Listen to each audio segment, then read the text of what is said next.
ઓમ અવતારિણે શ્રી સ્વામિનારાયણાય નમો નમઃ. શ્રી હરિકૃષ્ણાય નમો નમઃ. શ્રી પૂર્ણ પુરુષોત્તમાય નમો નમઃ.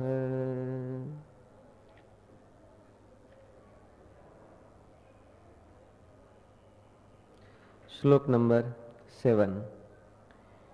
યોગયુક્તો વિશુદ્ધાત્મા વિજિતાત્મા જિતેન્દ્રિયઃ સર્વભૂતાત્મભૂતાત્મા કુર્વન્નપિ ન લિપ્યતે. ક્રિયા અને પદાર્થથી આપણે અલગ છીએ. આપણે એનો આપણા આત્મકલ્યાણ માટે સદુપયોગ કરવાનો છે. તેને પરમાત્માની પ્રસન્નતા થાય એવી રીતે પરમાત્માના ભક્તની સેવામાં વિનિયોગ કરવાની છે. ક્રિયા અને પદાર્થને તેમની સેવામાં લગાડવા એ આપણી મહત્તા નથી, પરંતુ વાસ્તવિક જરૂરિયાત છે. અભિમાન કરે ને કે અમે તો એટલું આમ કરી છે, આવી સેવા કરી છે, આ કરી છે, તે કરી છે.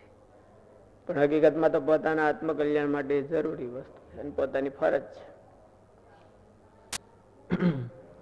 ક્રિયા અને પદાર્થને તેમની સેવામાં લગાડવા એ આપણી મહત્તા નથી, પરંતુ વાસ્તવિક જરૂરિયાત છે. જે વાસ્તવિકતા હોય છે તે સહજ હોય છે. તેમાં પરિશ્રમ કે અભિમાન નથી હોતા. અવાસ્તવિકતામાં જ પરિશ્રમ અને અભિમાન હોય છે. ક્રિયા અને પદાર્થ બીજાઓની સેવામાં ત્યારે જ લાગી શકે છે જ્યારે આપણામાંથી માનસિક સંકુચિતતા દૂર થાય, આપણામાં ઉદારતા આવે, ભગવાનની વિશાળ દ્રષ્ટિ આવે. ઉદારતા વિના માણસ બીજાને સુખી જોઈને પ્રસન્ન થઈ શકતો નથી અને દુઃખી જોઈને કરુણા વહાવી શકતો નથી. ભગવાને ભોગ અને સંગ્રહને સાધનામાં બાધક બતાવ્યા છે. બીજી વ્યક્તિને સુખી જોઈને જે પ્રસન્ન થઈ શકે છે તેનો તીવ્ર રાગ શાંત થાય છે. થોડો થોડો રહે છે. તીવ્ર રાગ છે અને શાંત થઈ જાય. કારણ કે બીજાને હોતે સુખી જોઈ શકે માણસ, બીજાને સુખી ન જોઈ શકે. પોતાના વિરોધી હોય એને સુખી થોડો જોઈ શકે. એટલે એ જ મારું તારું રાગ દ્વેષ, એમાં એ જ સંસાર છે. સંસાર કઈ બીજો કોઈ સંસાર નથી, પદાર્થો સંસાર નથી. મારું તારું, આ મારું આ મારું નહીં, આ વ્યક્તિ મારી ને આ વ્યક્તિ મારી નહીં, આ પદાર્થ મારું નહીં. મારું હોય તો હંગરી રાખો, એને હાચવી રાખો અને એની સેવા કરો, એ અને સંસાર છે.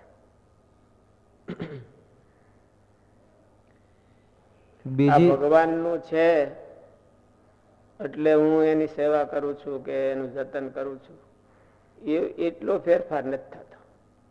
એટલો ફેરફાર થઈ જાય તો પૂરું થઈ જાય. બીજી વ્યક્તિને સુખી જોઈને જે પ્રસન્ન થઈ શકે છે તેનો તીવ્ર રાગ શાંત થાય છે.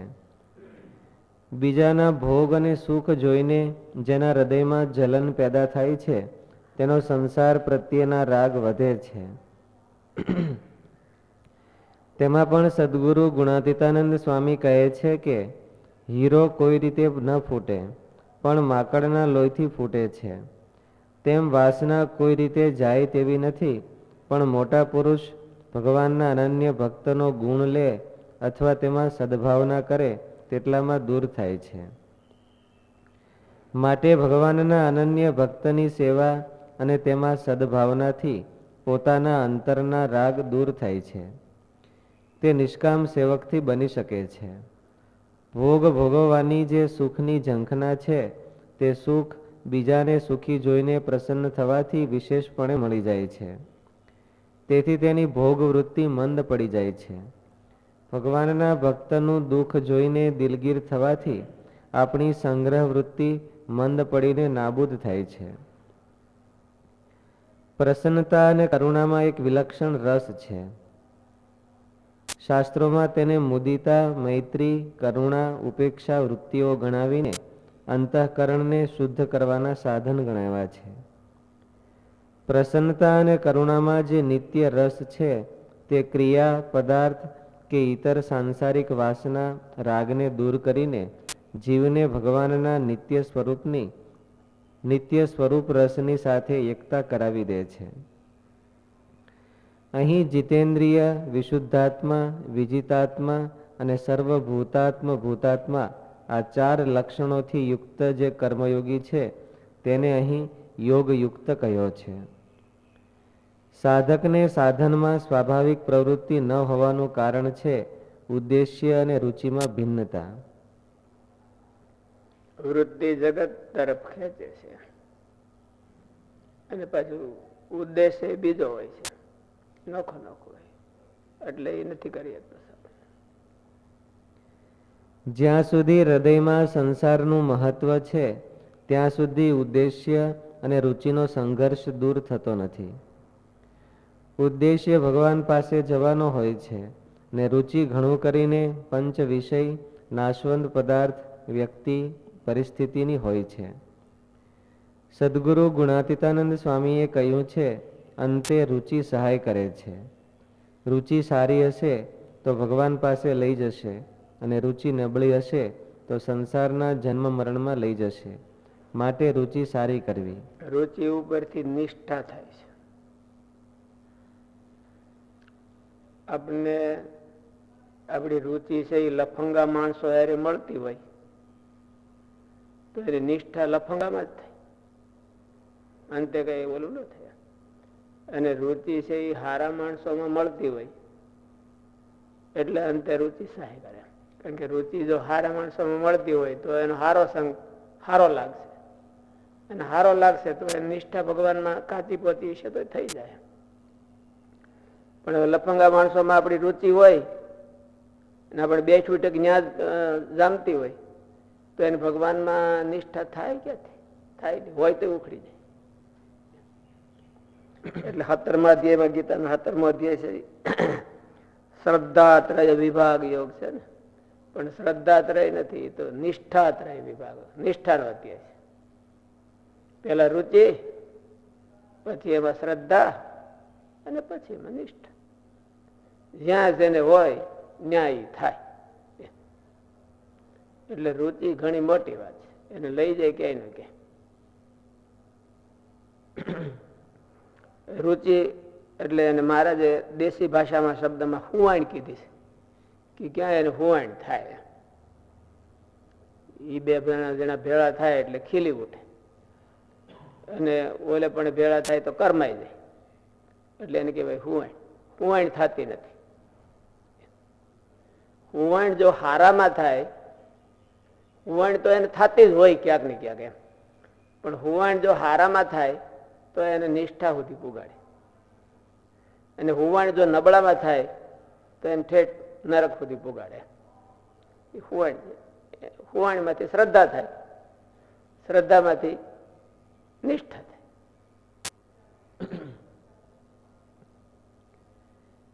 સદગુરુ ગુણાતીતાનંદ સ્વામીએ કહ્યું છે, અંતે રુચિ સહાય કરે છે.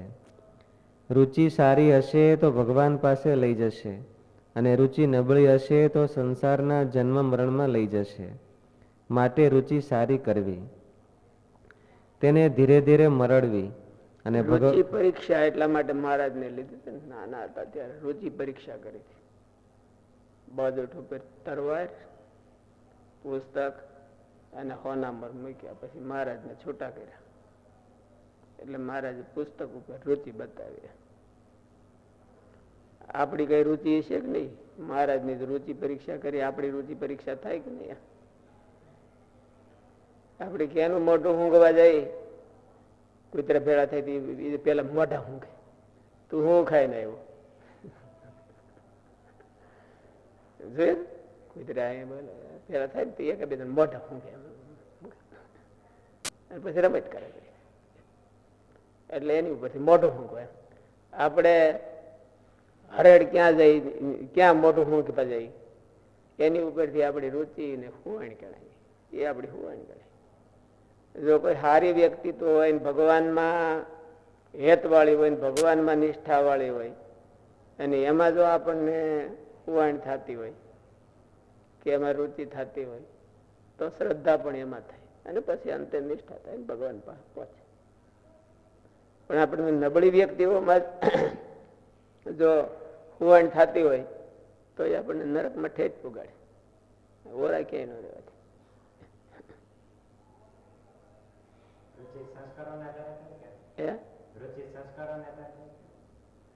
સંસ્કારોને આધારે રુચિ ભલે હોય પણ એને માણસ ધારી ત્યાં મળી શકે. સંસ્કારોને આધારે જો થતું હોય તો સંસ્કારો તો આપણા બધા જન્મ મરણના જ છે.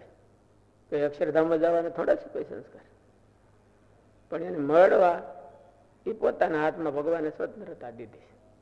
આપણી રુચિ નબળામાં તણાતી હોય તો એને વાળી અને હારાની હારે ભેળવવી અને મેળવવી એ મનુષ્ય જન્મમાં માણસ કરી શકે છે.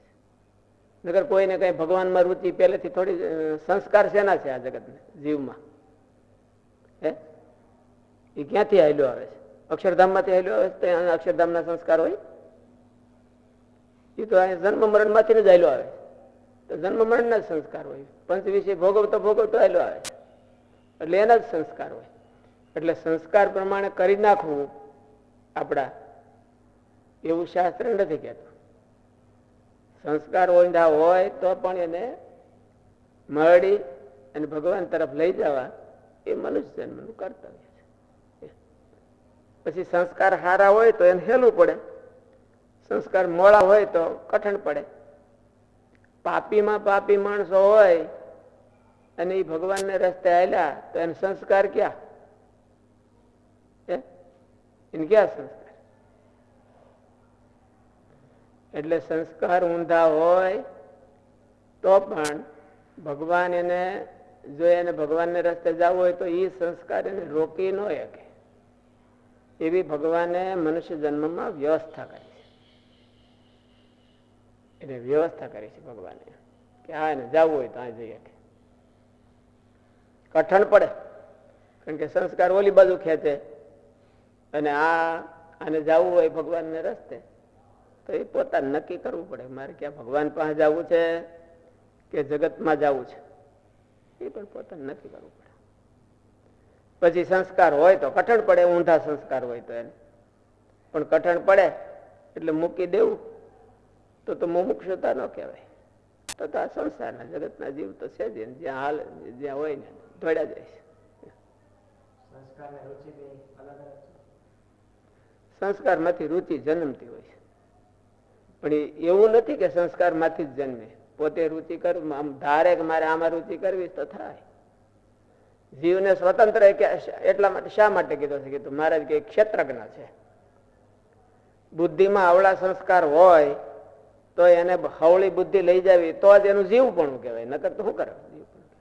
જો ઓલાને દોરાતો હોય તો ભગવાનના ધામમાં ક્યાંથી જવાનું? ઇન્દ્રિય અંતઃકરણની કોઈ શક્તિ નથી કે ભગવાનમાં હેત કરીએ કે એક જીવ જ કરે છે. આ બધા એનો ઢાળો તો સંસારમાં લઈ જવાનો, ખેંચી જવાનો છે. એટલે એ બધા જો એને આધારે જો આ રે કે આપણને આ કેદી આપણને ધકેલે ભગવાન પાસે તો એમ ન થાય. એટલે રુચિ અને સંસ્કારના આધારે રુચિ બંધાતી હોય પણ માણસને ભગવાનના ભગતમાં રુચિ બંધાઈ જાય. સારા સંસ્કાર હોય તો સારી વાત છે, નકર હારામાં બાંધવે નક્કી કરે તો બંધાઈ જાય. ધીરે ધીરે નક્કી કરે તો બંધાઈ જાય.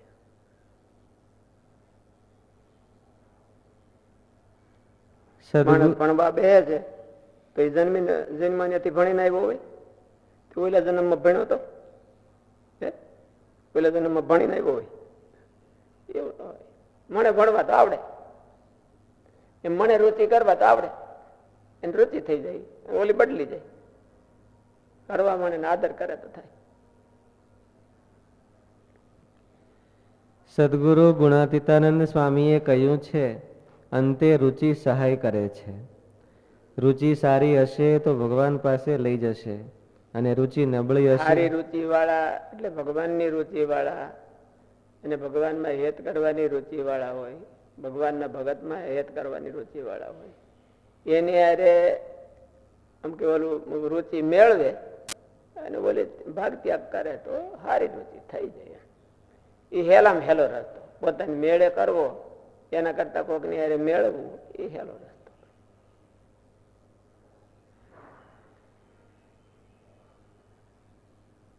સદગુરુ ગુણાતીતાનંદ સ્વામીએ કહ્યું છે, અંતે રુચિ સહાય કરે છે. રુચિ સારી હશે તો ભગવાન પાસે લઈ જશે, અને રુચિ નબળી હશે તો સંસારના જન્મ મરણમાં લઈ જશે. માટે રુચિ સારી કરવી, તેને ધીરે ધીરે મરડવી, અને ભગવાન અને મોટા સંતની રુચિ શું છે તેમાં એક કરવી, તો જ ઉદ્દેશ્ય સિદ્ધ થઈ શકે, નહીં તો ઉદ્દેશ્ય સિદ્ધ ન થાય. ઉદ્દેશ્યની સાથે જ્યારે રુચિ મળી જાય ત્યારે સાધન ઝડપથી થાય છે. ઉદ્દેશ્ય હંમેશા ભગવાનને પામવાનો જ હોય છે. જો તે જગતનો હોય તો તે ઉદ્દેશ્ય નહીં ગણાય, પણ વાસના ગણાશે. માટે જેના ઉદ્દેશ્ય અને અનુરૂપ રુચિ એક થઈ ગયા હોય તેને અહીં યોગયુક્ત કહ્યો છે. નાશવંત અને લૌકિક ફળ જરા પણ ન ઈચ્છે ત્યારે જ સાચો કર્મયોગ થાય છે. ત્યારે જ તે બીજા ભગવાનના ભક્તની સેવા કરી શકે છે. નહીં તો પોતાની સેવા બીજા પાસે કરાવે પણ તે બીજાની સેવા કરી શકતો નથી. નિષ્કામ સેવક અથવા કર્મયોગીમાં ફળની ઈચ્છા તો નથી હોતી, પણ ઉદ્દેશ્ય પરમાત્માને પામવાનો કે પ્રસન્ન કરવાનો જરૂર હોય છે, જે હોવો જ જોઈએ. કર્મયોગી કે સેવાયોગીનો ઉદ્દેશ્ય એવો હોવો જોઈએ કે જે પોતાનું આત્મકલ્યાણ સાધે ને બીજા તમામને પણ ફાયદારૂપ હોય, તેનો લાભ બીજાને પણ મળતો રહે. બીજાના હિતના ભોગે પોતાનું આત્મકલ્યાણ પણ સાધવા માંગતો હોય તો તે નિષ્કામ સેવક કે કર્મયોગી ન બની શકે.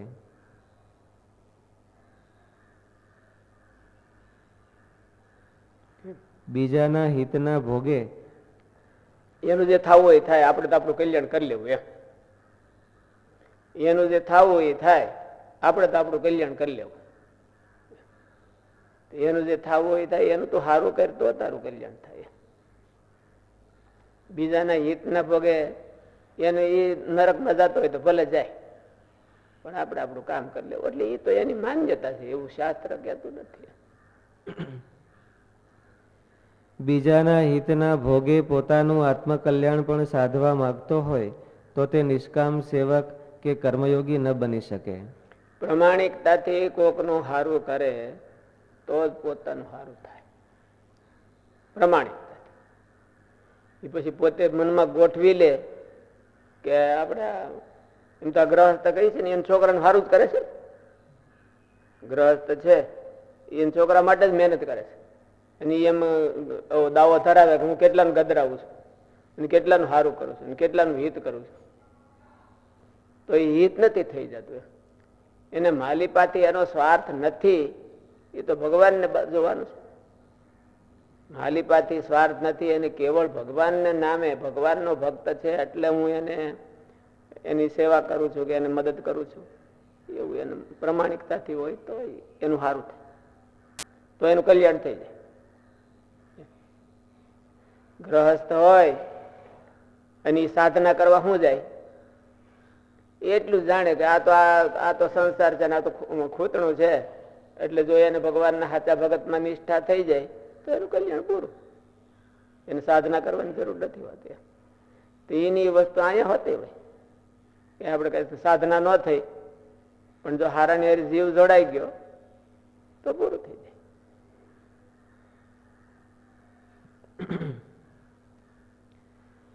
બીજાના હિતના ભોગે પોતાનું આત્મકલ્યાણ પણ સાધવા માંગતો હોય તો તે નિષ્કામ સેવક કે કર્મયોગી ન બની શકે. અહીં સાચા ઉદ્દેશ્યવાળા સાધકને જ યોગયુક્ત કહ્યો છે.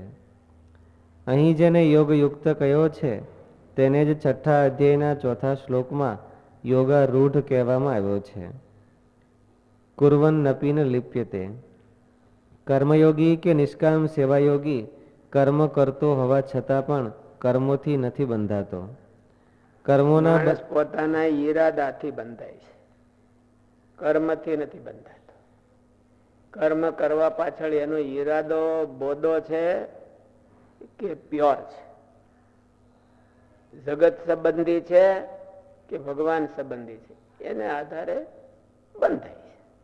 એનો ઈરાદો જો ભગવાનને રાજી કરવાનો હોય તો કર્મ એને મદદરૂપ થાય છે ને, મુક્તિનું કારણ ને મુક્તિનું સાધન થાય છે. કુર્વન નપી ન લિપ્યતે ભગવાને કીધું. એનું કારણ એ છે કે કર્મની પાછળ એનો ઈરાદો છે એ બોધો હોય તો એ કોઈ દિવસ ભગવાને એને ન છોડાવી શકે. પછી ભલે ની ગમે તે કરતો હોય, ભગવાનની ભક્તિની ક્રિયા કરતો હોય, પણ ઈરાદો તો જે ભગવાન હોય. એટલે પ્રમાણિકતાથી ઈરાદો ભગવાનને રાજી કરવાનો એનો અને ભગવાનના ભક્તની સેવા કરવાનો હોય તો ઈરાદો હોય કે હું મારું કામ કરી લઉં તો સારી વાત છે. આ લોકમાં તો કદાચ એનું કામ થઈ જાય, પણ ભગવાન પાસે ન જાય. આ લોકમાં કરીને પછી આ લોકમાં તો હવ નું કામ કરે જ છે અને જન્મ મરણના ચક્કરમાં ગોથા ખાય જ છે.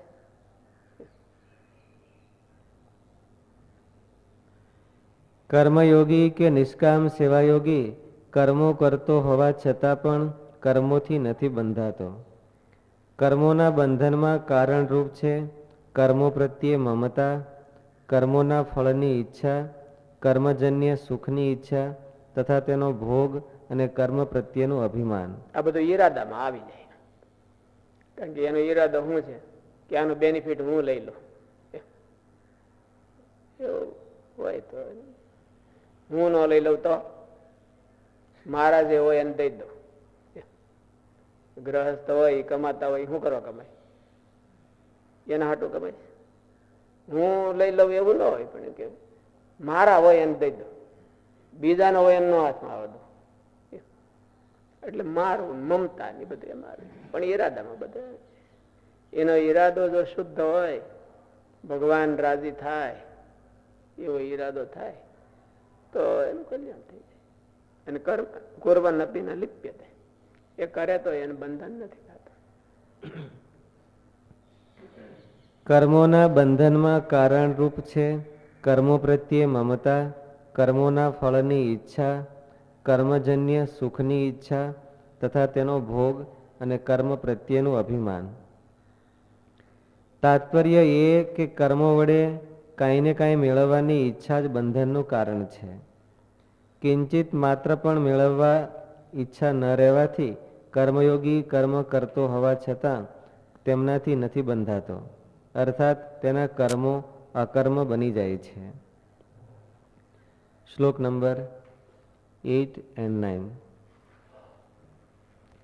નૈવ કિંચિત કરોમીતિ યુક્તો મન્યેત તત્વવેદ પશ્યન શૃણવન સ્પૃશન જિઘ્રન અશ્નન ગચ્છન સ્વપન શ્વસન પ્રલપન વિસૃજન ગૃહ્ણન ઉન્મિષન નિમિષન્નપી ઇન્દ્રિયાણીન્દ્રિયાર્થેષુ વર્તંત ઇતિ ધારયન.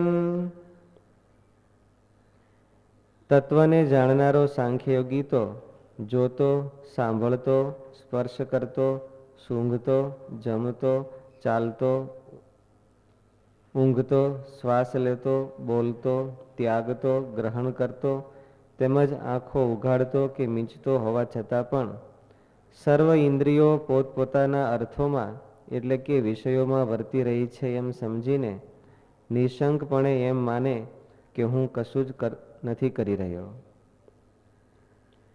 તત્વવિદ યુક્ત ઇન્દ્રિયાણી ઇન્દ્રિયાર્થેષુ વર્તન્તે ઇતિ ધારયન નૈવ કિંચિત કરોમી ઇતિ મન્યતે.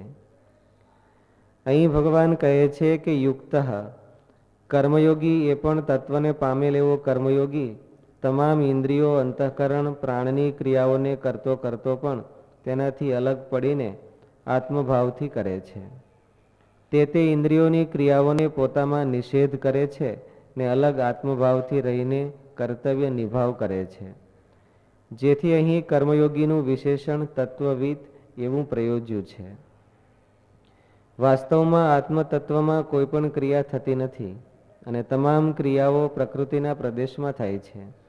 એવા તત્વને પામી ગયેલો કર્મયોગી કે નિષ્કામ સેવાયોગી આત્મભાવથી અલગ પડીને ઇન્દ્રિયો, અંતઃકરણ, દેહ, અને પ્રાણ આદિ ભાષામાં આ શ્લોકનું ગુણાતીતાનંદ સ્વામી કીધું કે ક્રિયા કરવી અને એનાથી અલગ પોતાનો નોખો માનવો. એનાથી ક્રિયા કરતા જવું અને મન એમાં જો ભળવા આવે તો મનને પાછું વાળીને ભગવાનમાં રાખો. ક્રિયા કરવી ને એનાથી નોખું પડવું. હું આ કરું છું તો હારી નરહી ક્રિયા થાય તેને બદલે હું હારો નરહો થઈ જાય.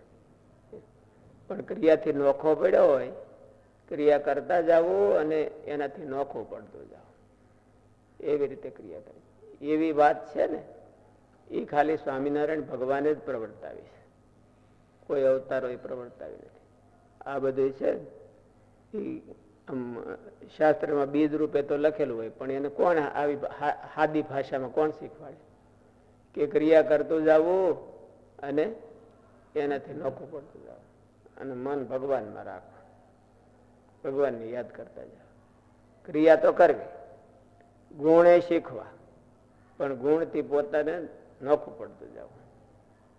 હું ભણું છું અને ભણે એટલે વિદવત્તા આવે, પણ એની નોખું પછી પડીએ કે એનો એ સ્વામિનારાયણ ભગવાને એ પોતાની એમ કે વિશિષ્ટતાથી શીખવાડ્યું છે કે ક્રિયા કરીને એનાથી નોખું પડતું, ગુણ શીખીને એનાથી નોખું પડતું, આવડત શીખીને એનાથી નોખું પડે.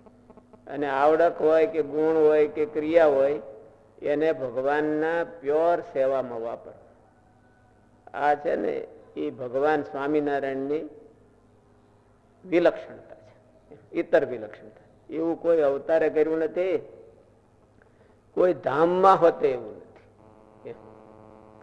ધામમાં પતિ તપ કરે તો ફૂલાઈને જાડો થાય, તપ કરે તો પાતળો થાય કે જાડો થાય? તપ કરે તો પાતળો થાય કે જાડો થાય? એનો અહમ ફૂલાય. શરીરે પાતળો થાય પણ અહમ ફૂલાય. એટલે બદ્રિકાશ્રમમાં તપ કરે બધા બહુ, પણ શ્રીજી મહારાજ એવું કીધું કે તપ કરીને ક્રિયાથી એને અલગ માનવું, ગુણ શીખીને ગુણથી અલગ માનવું, સાધના કરે તો સાધનાથી પોતાને અલગ માનવું. સાધના તો દેહ કરીને છે, દેહ તો હું નથી.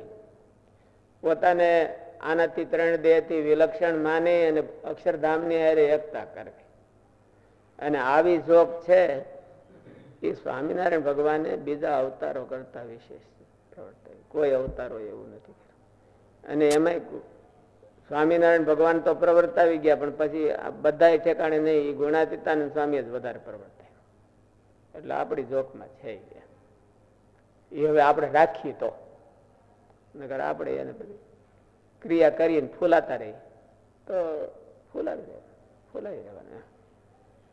આમાં જો કેવું સરસ કીધું, પશ્યન ગૃહણન, એનો અર્થ એટલો એક જ લીટીમાં ગુણાતીતાનંદ સ્વામી કીધું કે ક્રિયા કરતું જવાના. બધી ક્રિયાનું વર્ણન છે, બધી જ ક્રિયાનું, દેહની અને દેહ બહાર થતી હોય એવી આંતરિક ક્રિયા, નાખ્યું પટપટાવવી કે સંકલ્પ કરવા, એ બધા અંદરની ક્રિયાઓ છે. અને બહારની ક્રિયાઓ, પણ એ ક્રિયાઓ કરે ને એનાથી અલગ પડતું જવું, અલગ પડતા શીખવું જોઈએ, તો એને સાંખ હોતે આવી ગયો. એટલે તો આમાં એમ કીધું કે યોગ તત્વવિદ અને યુક્તા. યુક્તા એટલે યોગી અને તત્વવિદ એટલે તત્વને જાણનાર, એટલે સાંખ હોતે જાણનાર. તો એમાં સાંખ ને યોગ બે આવી ગયા એવું ગુણાતીતાનંદ સ્વામી. સ્વામિનારાયણ ભગવાનને સમજે તો સાંખ ને યોગ બે આવી ગયા. એ શું કરાવવા માગે છે, શું કહેવા માંગે તો સાંખ ને યોગ બે આવી જાય. પોતાની મેળે જોર કરે તો એટલો ખૂતે કે હારામાં હોતે ખૂતે, નબળામાં જ ખૂતે એવું કઈ નથી. જેવું એવું હારામાં હોતે ખૂતી જાય. શીરાનો મોટો કુંડ પડ્યો હોય અને એમાં મારે ધૂબકો તો આ તો શીરામ ખૂટ્યો તો મરે કે ન મરે? ન મરે. ખાવાનું છે તો ક્યાંથી મરે? કે ગારામાં જ મરે એવું કઈ ન હોય. શીરાનું કુંડ હોય ને એમાં બુડે તો મરે. એટલે આમાં મરે એમ. ખાતો ખાતો મરે એટલે મરે તો એમ વાંધો ન આવે, ખુશી થતું થતું મરે. ઓલું ગારામ મરે તો પછી એને એમ થાય કે હું ગારામ મર્યો, ઓલાને એમ થાય કે મર્યો તો પણ શ્રીરામ મર્યો ને.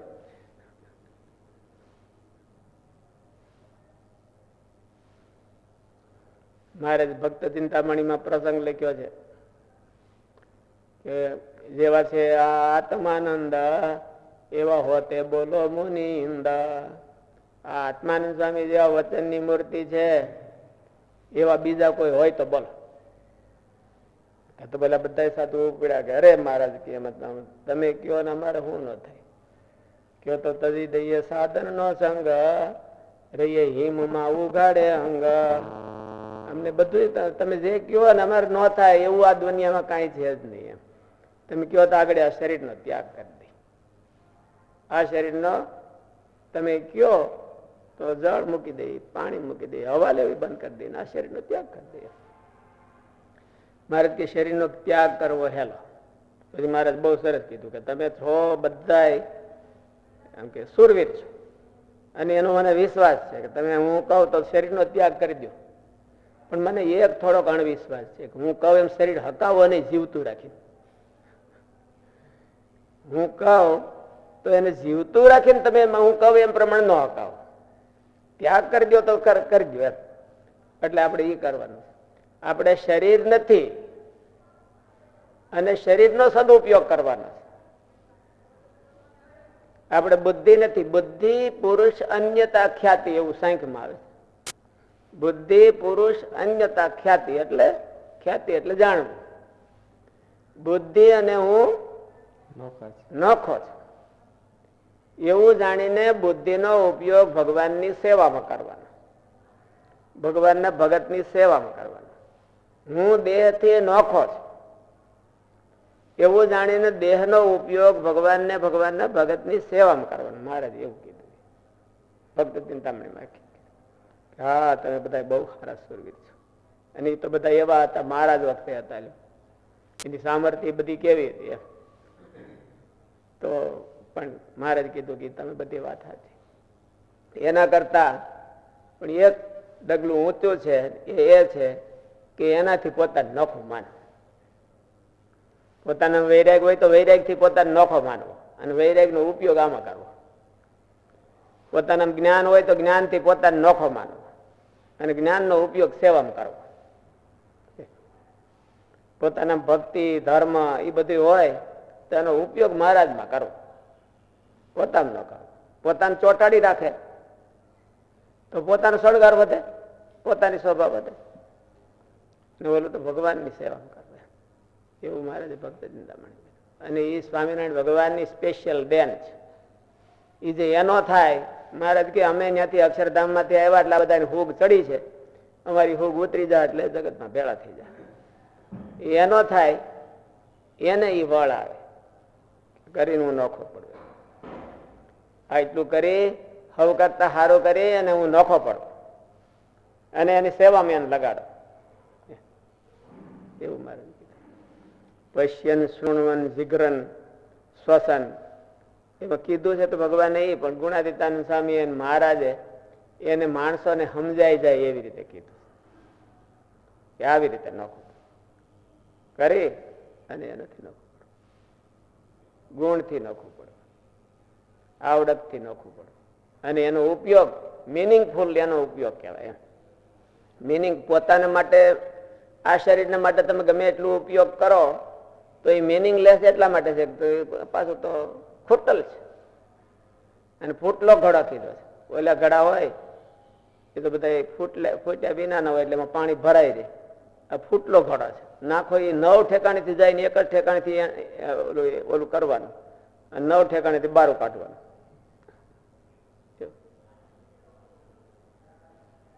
કોઈનો ઘોડો હાજો રહ્યો નથી અને કોઈનો ઘોડો કાયમ રહ્યો નથી. એટલે એમાં તો જેટલું એમાંથી નાખતા નાખતા કાઢીને બીજું ભગવાનના અર્થે વપરાઈ જાય તો એ કામ થઈ જાય. ફૂટલા ગળામાં નાખે શું બીજું ફાયદો. અને ભગવાન છે એ હાજો ઘડો છે. હાજો ઘડો નહીં, એકનો અનેક બે એવો ઘડો છે. એને માટે વાપરે તો અનેક ઘણું થાય.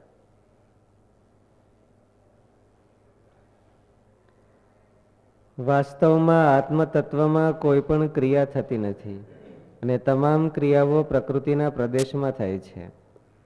એવા તત્વને પામી ગયેલો કર્મયોગી કે નિષ્કામ સેવાયોગી આત્મભાવથી અલગ પડીને એટલે ઇન્દ્રિયો એનું અભિમાન છે ને એ વયું જાય. એનું ચેતનમાં જ અભિમાન રહે ને આ બધા માયિક પદાર્થોમાં માયિક તત્વોમાં અભિમાન ન રહે તો એ તત્વવિદ કીધું.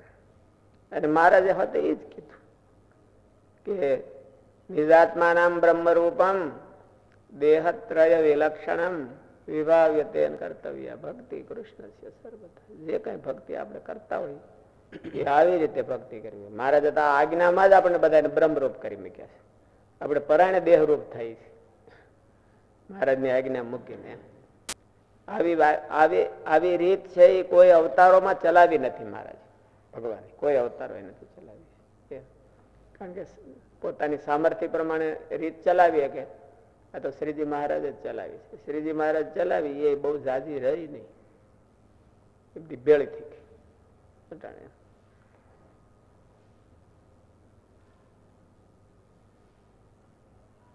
એવા તત્વને પામી ગયેલો કર્મયોગી કે નિષ્કામ સેવાયોગી આત્મભાવથી અલગ પડીને ઇન્દ્રિયો, અંતઃકરણ, દેહ, પ્રાણની તમામ ક્રિયાઓને પરમાત્માની અને તેમના અનન્ય ભક્તોની સેવામાં વિનિયોજે છે.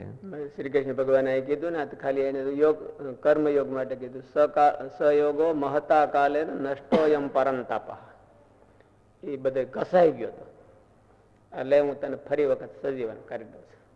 એમ શ્રીજી મહારાજે આ યોગ કીધો છે. આ શ્રીજી મહારાજ નો સ્પેશિયલ યોગ છે. અક્ષર રૂપ ભાવના કરી અને ત્રણ દેહ થી નોખા થઈને ભક્તિ કરવી એ જે યોગ ગણો આવો યોગ કીધો છે. એમ કરતા કરતા તેના અંતરમાં તત્વનો સાક્ષાત્કાર થતા નૈવ કિંચિત કરોમી ઇતિ એવી અનુભૂતિ થાય છે. તત્વવિદ તો મન્યતે એવું આવ્યું ને, મન્યેત તત્વવિદ. મન્યેત તત્વવિદ. નૈવ કિંચિત કરોમી ઇતિ મન્યતા. એમ તત્વવિદ મન્યતા એટલે એવું માનવું જોઈએ. એવું એને માનવું જોઈએ. માને છે એવું નથી, પણ મન્યતા એટલે માનવું જોઈએ એવું. વાસ્તવમાં કર્તવ્ય કર્મોને છોડીને હું કર્મોથી નિવૃત્ત થયો છું એવી અનુભૂતિ કરતો નથી. ગુણાતીતાન સ્વામીની વાતો છે એ આનું ભાષ્ય છે ગીતાનું. હેવી છે થોડું. ગીતા તત્વનું છે ને, સ્વામીની વાતોમાં એવું છે. અહીં તો કર્મયોગીની અત્યંત વિલક્ષણ અનુભૂતિને બતાવી છે, જે અનુભૂતિ કદાચ સાંખ્યયોગી પાસે પણ દુર્લભ છે. જે પશ્યન શૃણવન અપી નૈવ કિંચિત કરોમી ઇતિ મન્યેત ઉપરયુક્ત 13 ક્રિયાઓ બતાવીને ભગવાન શરીર, ઇન્દ્રિયો, મન, બુદ્ધિ, પ્રાણ વગેરે દ્વારા અર્થાત જીવવા માટે થતી તમામ ક્રિયાઓથી અલગ પડવાનો સંકેત કરી રહ્યા છે. તેથી અહીં એ પણ ભાવ પ્રતીત થાય છે કે સાધકે વર્ણ, આશ્રમ, સ્વભાવ, પરિસ્થિતિ વગેરેને અનુસારે શાસ્ત્ર વિહિત શરીર નિર્વાહની ક્રિયાઓ ખાનપાન, વેપાર કરવો, ઉપદેશ આપવો, લખવું, વાંચવું, સાંભળવું, વિચારવું વગેરે ક્રિયાઓને પરમાત્માને રાજી કરવામાં અને ભગવાનના અનન્ય ભક્તોની સેવામાં વિનિયોગ કરીને તે ક્રિયાઓથી અલગ પડવું. તે ક્રિયાઓનો પોતામાં નિષેધ કરવો, પણ તે ક્રિયાઓ છોડીને બેસી જવું એવો અર્થ નથી. એ તો દેહાભિમાનનો એક પ્રકાર છે. તે ક્રિયાઓ કરીને તેમાં દેહભાવનો ત્યાગ કરવો. એની બીજો શ્લોક એનાથી બહુ સરસ આવે છે કે બ્રહ્મણ્ય આધાય કર્માણી સંગમ ત્યક્ત્વા મનીષી કરોતિ લિપ્યતે ન સ પાપેન પદ્મ પત્ર મિવાંબસા. એને આની હારે સંબંધ છે આ શ્લોકની. બ્રહ્મણ્ય આધાય કર્માણી. બ્રહ્મણી આધાય એટલે પરમાત્મા ઉપર નિર્ભર થઈ અને કર્મો કરે છે. અને જે કઈ કર્મો કરે છે એ પરમાત્માને માટે અને પરમાત્માના લાભાર્થે. એટલે પરમાત્માને તો કઈ લાભ એનો નથી, પણ એનાથી વધારે લાભ ભગવાન એમ માને છે પોતાના અનન્ય ભક્તોને માટે કરે તો ને એને પદ્મપત્ર મીવાંબસા, એ કર્મ એને અડતા નથી. તે ક્રિયાઓનો પોતામાં નિષેધ કરવો, પણ તે ક્રિયાઓ છોડીને બેસી જવું એવો અર્થ નથી. એ તો દેહાભિમાનનો એક પ્રકાર છે. તે ક્રિયાઓ કરીને તેમાં દેહભાવનો ત્યાગ કરવો અને આદર્શ ક્રિયા થાય તો અભિમાનનો ત્યાગ કરવો. આગળ એક શ્લોક આવ્યો હતો કે આત્મવંતમ નિબદ્ધ નથી. આત્મવંતમ, ખરો આત્મા કોણ? ખરો આત્મા કોણ? આત્મ સ્વરૂપ શું ખરું? આત્મ સ્વરૂપ ના અસાધારણ લક્ષણ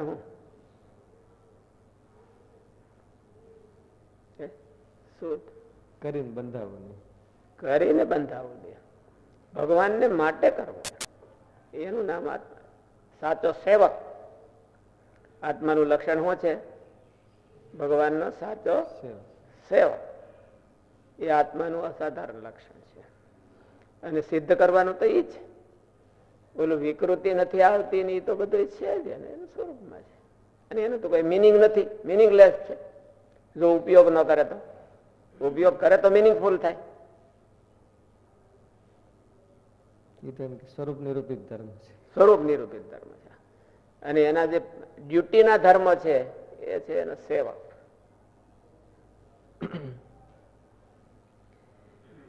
તે ક્રિયાઓ કરીને તેમાં દેહભાવનો ત્યાગ કરવો અને આદર્શ ક્રિયા થાય તો અભિમાનનો ત્યાગ કરવો અને ફળ ત્યાગ કરવો, એ જ સાચો ત્યાગ છે. ક્રિયાના પરિશ્રમનો ત્યાગ એ ત્યાગ નથી, એ તો કેવળ દેહ બુદ્ધિ છે. જો એમ ન હોત તો ભગવાનને પશ્યન, શૃણવન આદિ શબ્દો લખવાની શી જરૂર પડત? ગુણા ગુણેશુ વર્તનતે, એ પદોનો પણ એ જ ભાવ છે. આદર્શ ક્રિયા કરવી, ભગવાનના અનન્ય ભક્તોની સેવાને માટે ક્રિયા કરવી, પરમાત્મા પ્રસન્ન થાય એવી રીતે ક્રિયા કરવી, અને અંતમાં એ ક્રિયાનો પોતાના આત્મતત્વમાં સ્પર્શ ન થવા દેવો, અર્થાત તેનો અહંકાર ન આવવા દેવો અને લૌકિક કામના ન રાખવી. બાકી કેટલું છે? ચાલુ છે. સહજાનંદ સ્વામી મહારાજની જય.